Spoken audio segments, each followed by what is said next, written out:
A Series of Unfortunate Events by Lemony Snicket, The Bad Beginning. So Lemony Snicket has just told the children that he wants them to participate in his play that he is directing. And he's told Violet that she is not to build the set, but she's to be one of the main characters.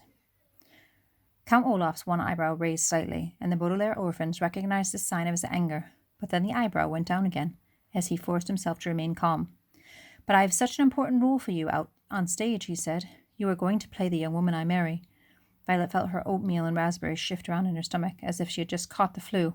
It was bad enough having Count Olaf acting in loco parentis and announcing himself as their father, but to consider this man her husband, even for the purpose of a play, was even more dreadful. "It's a very important role," he continued, his mouth curling up into an unconvincing smile. "Although you have no lines other than 'I do,' which you will say when Justice Strauss asks you if you will have me." "Justice Strauss," Violet said. "What does she have to do with it?" "She has agreed to play the part of the judge," Count Olaf said. Behind him, one of the eyes painted on the kitchen walls closely watched over each of the Baudelaire children.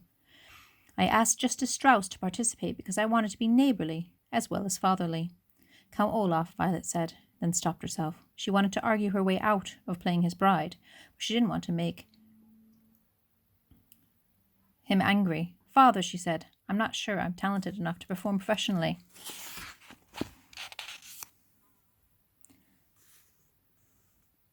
"I would hate to disgrace your good name and the name of Al Funkut. Plus, I'll be very busy in the next few weeks working on my inventions and learning how to prepare roast beef," she added quickly, remembering how he had behaved about dinner.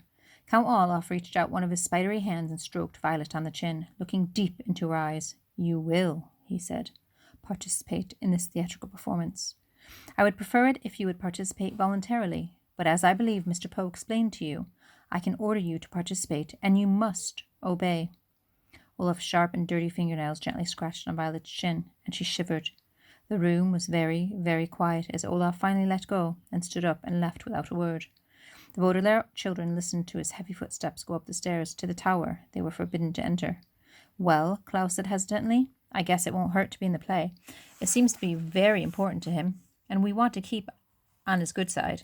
But he must be up to something," Violet said. "You don't think those berries were poisoned, do you?" Klaus asked worriedly. "No," Violet said. "Olaf is after the fortune we will inherit. Killing us would do him no good. But what does it do to him?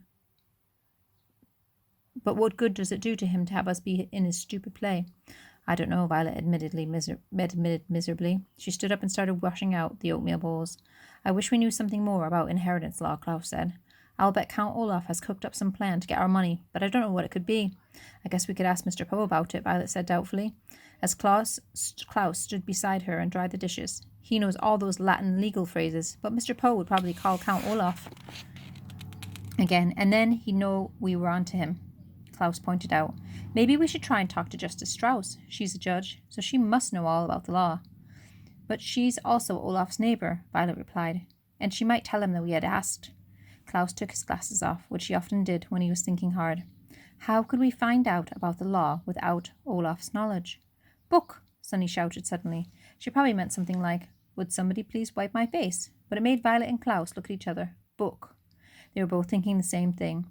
Surely Justice Strauss would have a book on inheritance law. "Count Olaf didn't leave us any chores to do," Violet said, "so I suppose we are free to visit Justice Strauss in her library."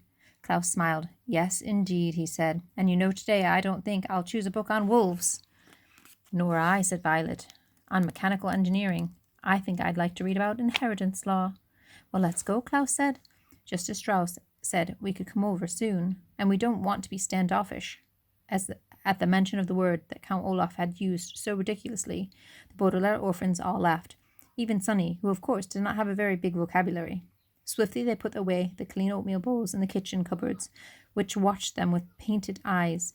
Then the three young people ran next door. Friday, the day of the performance, was only a few days off, and the children wanted to figure out Count Olaf's plan as quickly as possible.